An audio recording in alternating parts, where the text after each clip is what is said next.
La disparition de Lily et Jack Sullivan, deux enfants de 6 et 4 ans, a plongé la communauté de Nouvelle-Écosse dans un tourbillon de mystère et d'inquiétude. Bien que les recherches aient duré des semaines sans résultat, un détail inattendu pourrait bien tout changer. L'affaire, d'abord centrée sur la quête désespérée des enfants, a rapidement été éclipsée par des accusations familiales et des incohérences dans les témoignages des parents. Ce qui semblait être une simple enquête sur des enfants disparus est devenu un véritable puzzle, où chaque pièce semble dissimuler une vérité encore plus inquiétante.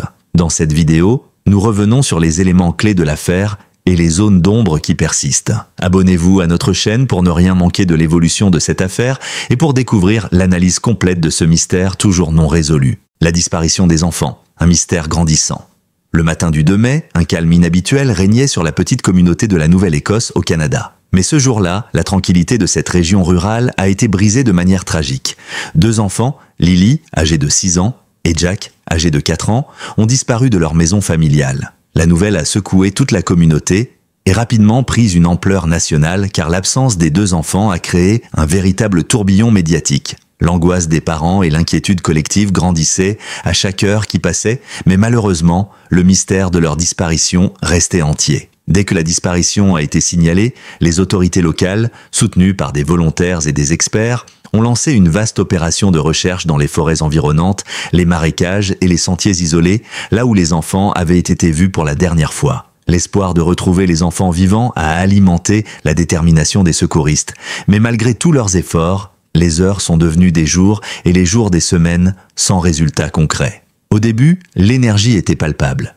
Des hélicoptères survolèrent la forêt, des chiens de recherche traçaient des pistes parmi la végétation dense et des équipes à pied fouillaient minutieusement chaque recoin des bois. Cependant, après plusieurs jours de recherches intensives, l'urgence a commencé à se calmer, laissant place à une inquiétante incertitude.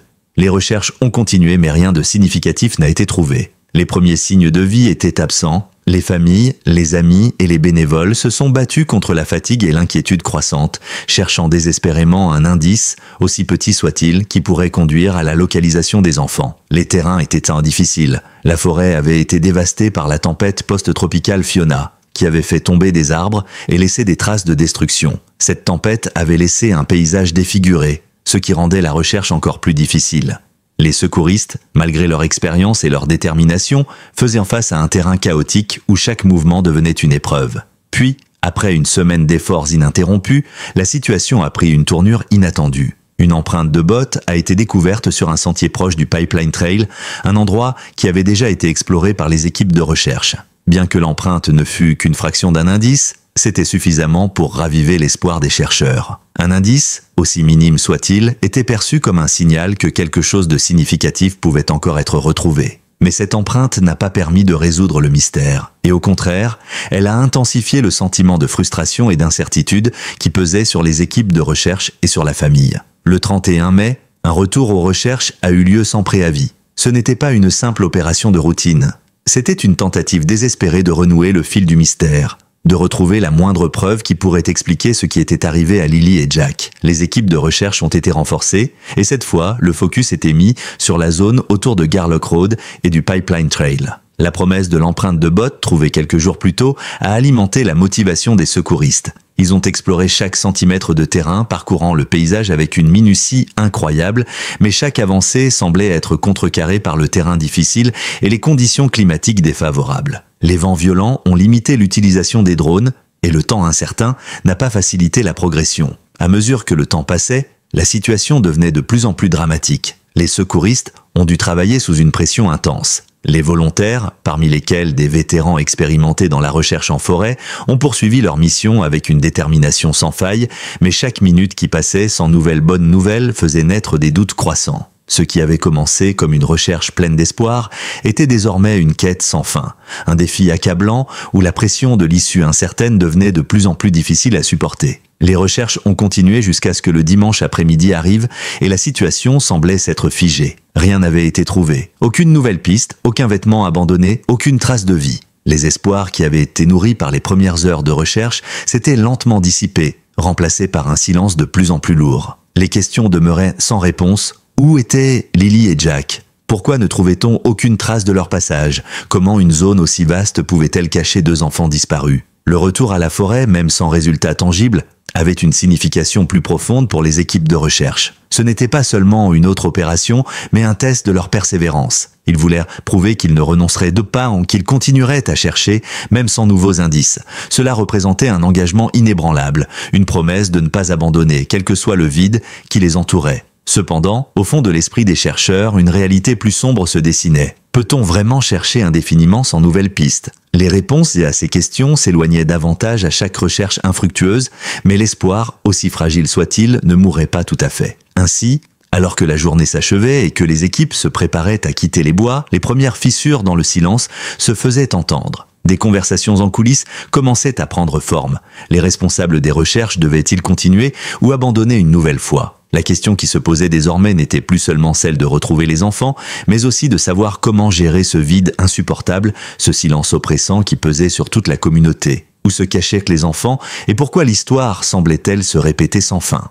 Le retournement de l'affaire, l'émergence du conflit parental, alors que les recherches pour retrouver Lily et Jack Sullivan se poursuivaient sans relâche, un nouveau développement troublant a émergé, modifiant complètement la dynamique de l'affaire. Ce qui avait commencé comme un cas tragique de disparition d'enfants est rapidement devenu un théâtre d'accusations et de soupçons et, plus particulièrement, un point focal de conflit familial. Les parents, au lieu d'être unis dans la quête de leurs enfants, se sont retrouvés plongés dans un tourbillon de tensions publiques, déchirés par des accusations et des comportements contradictoires. Tout a commencé avec une déclaration choquante faite par Daniel, le compagnon de Maléa, la mère des enfants. Dans un message privé, Daniel a exprimé que si Maléa n'était pas partie, tout cela ne serait jamais arrivé. Ce commentaire a frappé l'opinion publique comme un éclair, soulevant une vague de questions et de spéculations. D'un coup, l'attention qui était auparavant centrée sur la disparition des enfants s'est dirigée vers le couple, leur comportement et leur motivation. Daniel, qui semblait jouer un rôle central dans la recherche de ses enfants, a soudainement été perçu comme celui qui tentait de se défaire de toute responsabilité en pointant du doigt la mère. Les mots de Daniel ont rapidement fait boule de neige. Ce n'était pas une simple remarque désespérée, mais un acte qui, au-delà de la douleur, semblait révéler une tentative de détourner l'attention de son propre rôle dans cette situation. Pourquoi insister sur l'absence de Maléa au lieu de se concentrer sur les efforts de recherche? Pourquoi accuser la mère dans un moment aussi délicat au lieu de chercher ensemble des réponses pour retrouver leurs enfants? Le public, déjà fragilisé par l'incertitude de la situation, n'a pas tardé à se poser ces questions. Pour certains, cette déclaration a été perçue comme un coup de théâtre visant à renverser la narration de l'histoire, à transformer Daniel en victime et à faire porter le poids de la disparition sur les épaules de la mère. Mais à mesure que les jours passaient, d'autres éléments ont émergé, mettant en lumière des comportements et des choix qui ont suscité davantage de méfiance.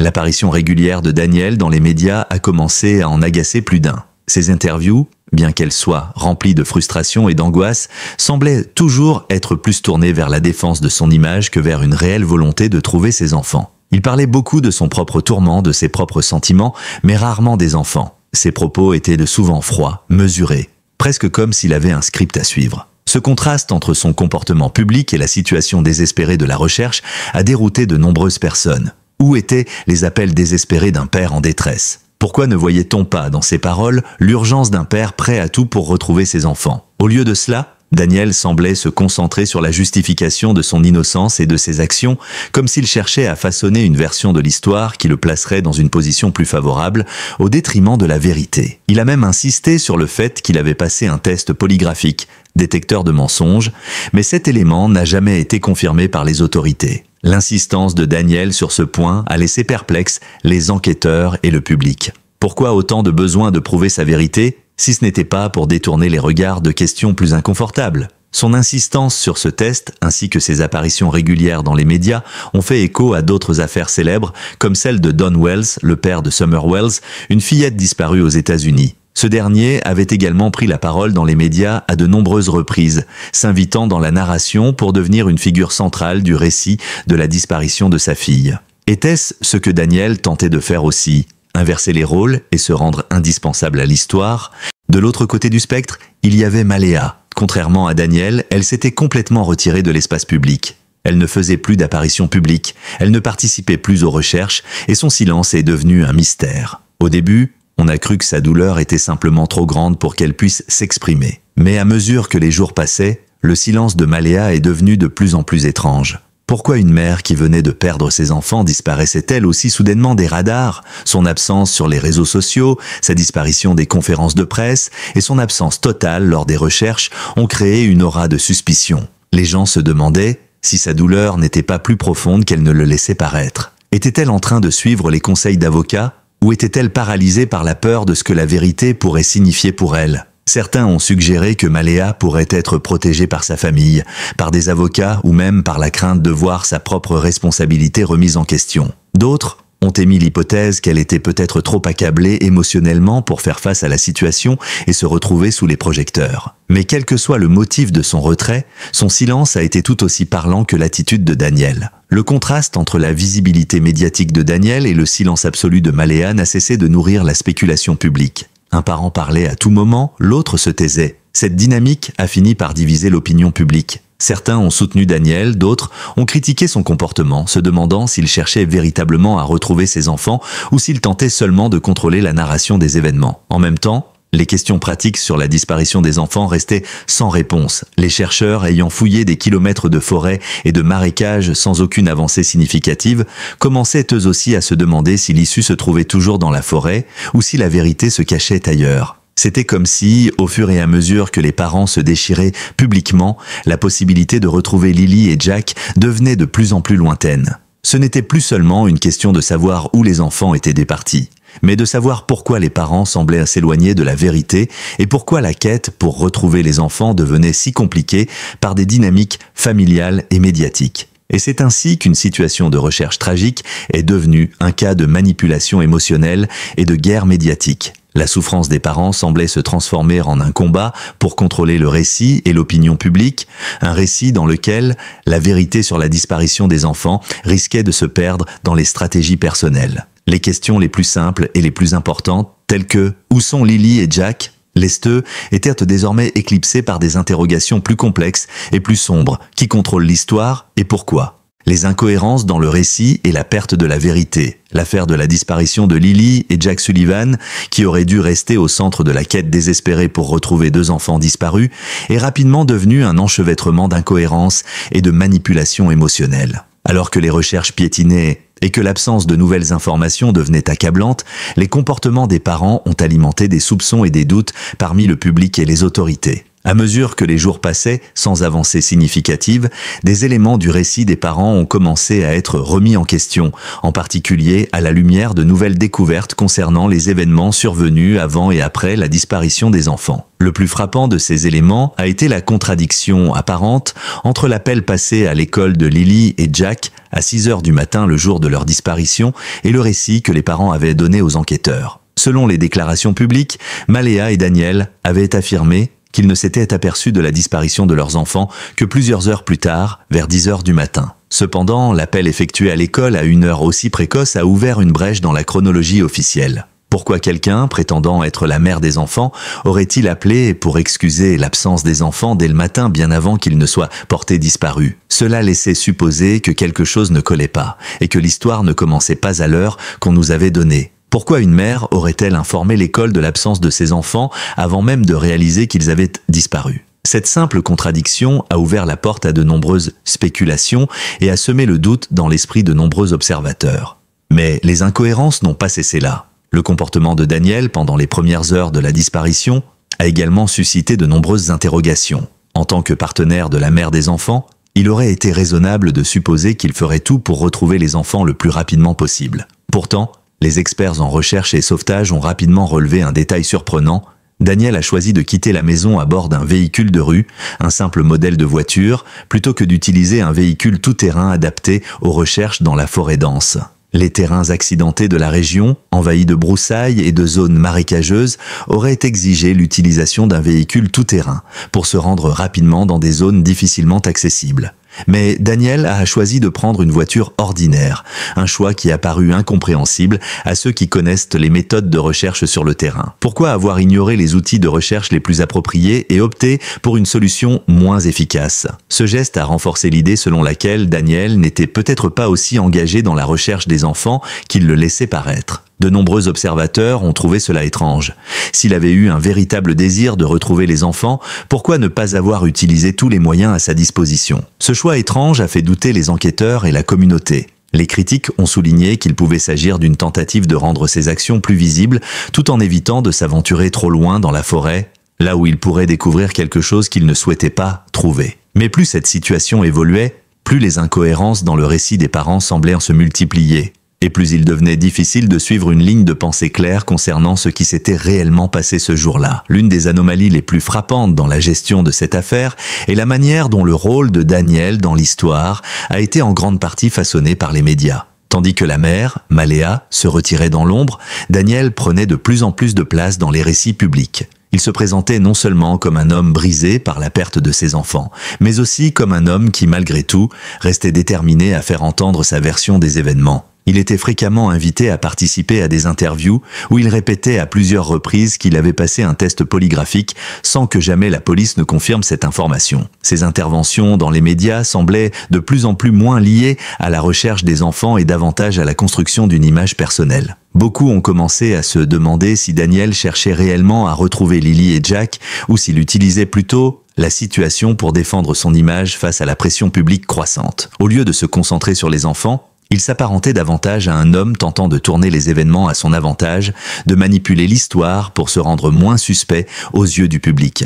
Il a même comparé sa situation à celle d'autres pères de famille qui ont pris la parole de manière controversée dans des affaires de disparition d'enfants. Il faisait référence à Don Wells, le père de Summer Wells, une autre enfant disparue aux États-Unis qui a également fait des apparitions répétées dans les médias, créant ainsi une forme de spectacle autour de la recherche de sa fille. Ce comportement de Daniel a soulevé des questions. Cherchait-il réellement à retrouver ses enfants ou s'efforçait-il seulement d'être au centre de l'attention médiatique? Mais ce qui a frappé le plus de monde, c'était l'absence totale de réaction de Maléa. Sa disparition médiatique était en soi un mystère. Pourquoi la mère, qui avait perdu ses enfants, s'était-elle complètement effacée des radars? Certaines sources ont suggéré qu'elle était peut-être protégée par des avocats ou des membres de sa famille. D'autres ont pensé qu'elle était simplement paralysée par la douleur et la pression. Le silence de Maléa a alimenté les spéculations selon lesquelles elle pourrait avoir été impliquée d'une manière ou d'une autre dans la disparition de ses enfants, ou qu'elle craignait que la vérité ne la désigne comme responsable. Au fur et à mesure que les semaines passaient, l'affaire devenait de plus en plus complexe.